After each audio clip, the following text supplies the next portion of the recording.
அதிபர் தேர்தலில் ரணில் உத்தியோகபூர்வ அறிவிப்பு தொடர்பில் வெளியான தகவல். ஸ்ரீலங்கா அதிபர் ரணில் விக்ரமசிங்க அதிபர் தேர்தலில் போட்டியிடுவார் என்ற உத்தியோகபூர்வ அறிவிப்பு எதிர்வரும் ஜூன் மாதம் வெளியிடப்படும் என தெரிவிக்கப்பட்டுள்ளது.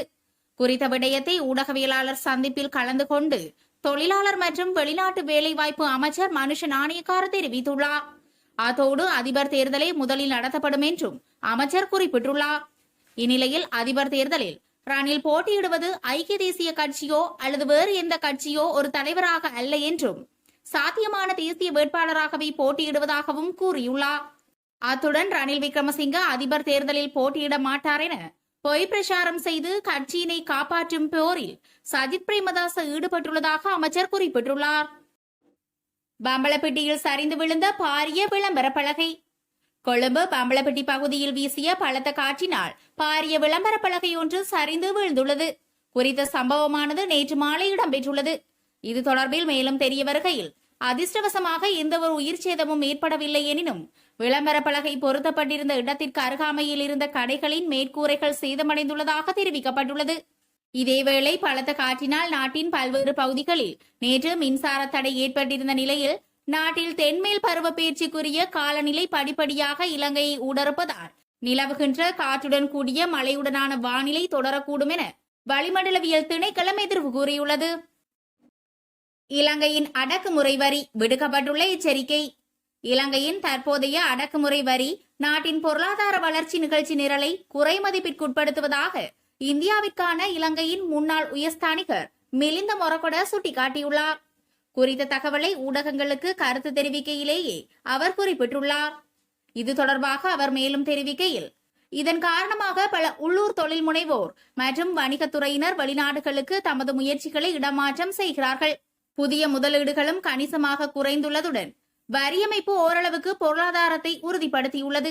அதோடு ஏழைகளை அதிக ஆதரவற்றதாக ஆக்கியுள்ளதுடன் நடுத்தர வர்க்கத்தை வறுமையை நோக்கி செலுத்துகிறது.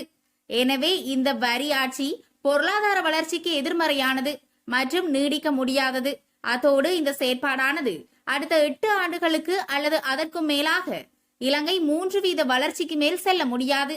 ஆகவே இந்த நிலைமை சரி செய்யப்பட வேண்டுமானால் வரி விதிப்பு விகிதத்தை குறைக்க வேண்டும் என அவர் வலியுறுத்தினார். கொழும்பில் பாடசாலை அருகில் சரிந்து விழுந்த பாரிய மரம். கொழும்பு பொரளை பகுதியில் நிலவும் சீரற்ற காலநிலை காரணமாக பாரிய மரம் ஒன்று சரிந்து விழுந்துள்ளதாக தெரிவிக்கப்படுகிறது. குறித்த சம்பவம் இன்று காலை தேவிபாலிகா வித்தியாலயத்திற்கு அருகில் இடம்பெற்றுள்ளது. மரம் சரிந்து விழுந்தமையால் அந்த பகுதியில் பயணித்த வாகனங்கள் பல சேதமடைந்ததாக தெரிவிக்கப்படுகிறது. இதையடுத்து குறித்த வீதியூடாக போக்குவரத்துக்கு பாதிப்பு ஏற்பட்டதுடன் கடும் வாகன நெரிசல் ஏற்பட்டது. மரத்தை அப்புறப்படுத்தும் நடவடிக்கைகள் முன்னெடுக்கப்பட்டு வருகின்றன. இதேவேளை பம்பலப்பிட்டி பகுதியில் நேற்று மாலை பலத்த காற்று வீசியதில் வீதிக்கருகில் பொருத்தப்பட்டிருந்த இலத்திரனியல் விளம்பர பலகை சரிந்து விழுந்துள்ளது. பாடசாலைகளுக்கு விடுமுறை தொடர்பில் கல்வி அமைச்சின் முக்கிய அறிவிப்பு.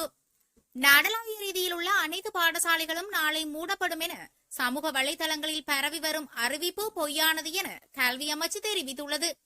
எனினும் அந்த தகவல் உண்மையில்லை என்று கல்வி அமைச்சு மறுப்பு தெரிவித்துள்ளது. எனவே நாடளாவிய ரீதியில் உள்ள அனைத்து பாடசாலைகளும் நாளைய தினம் நடைபெறும் என கல்வி அமைச்சு அறிவித்துள்ளது.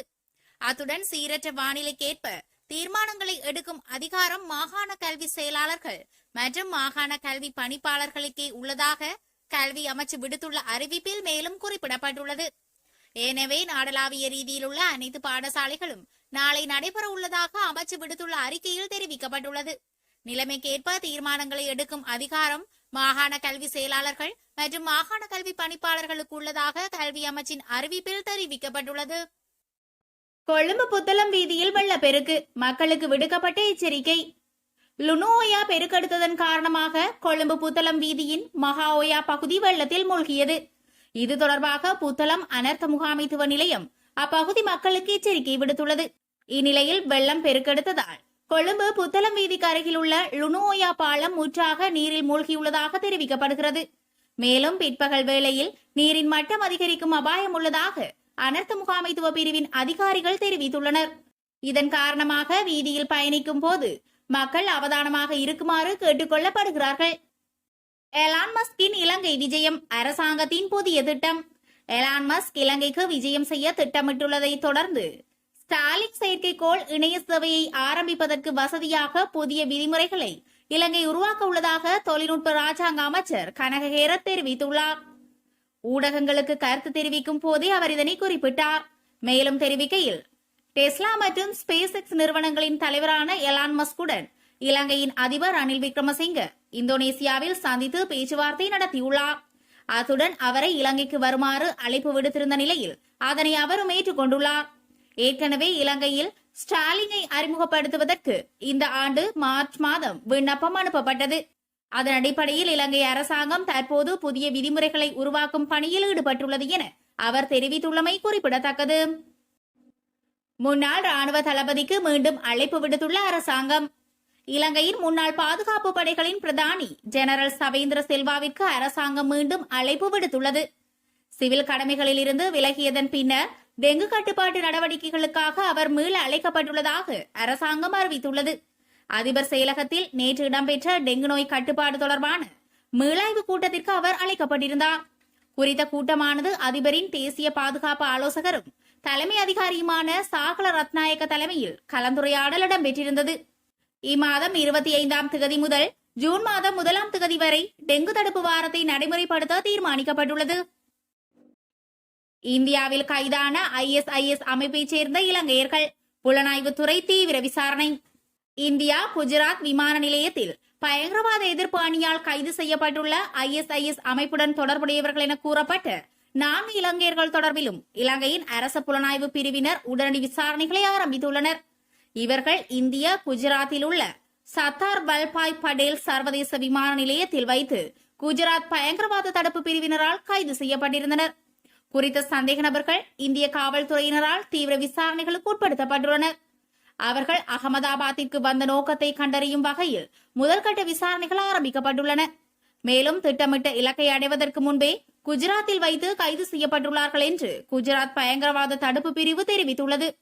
இந்நிலையிலேயே கைதானவர்களின் பின்னணி மற்றும் ISIS வலையமைப்புடனான தொடர்பு போன்றவற்றை அறிந்து கொள்வதற்காக இலங்கையின் அரச புலனாய்வு பிரிவினர் இந்தியாவின் அரச புலனாய்வு துறையிடமிருந்து கூடுதல் தகவல்களை கோரியுள்ளனர்.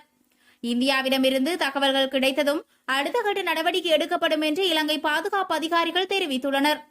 குறித்த நால்வரும் கொழும்பிலிருந்து சென்னைக்கு சென்று அங்கிருந்து அகமதாபாத் நோக்கி சென்றுள்ளதாக தெரிவிக்கப்படுகிறது.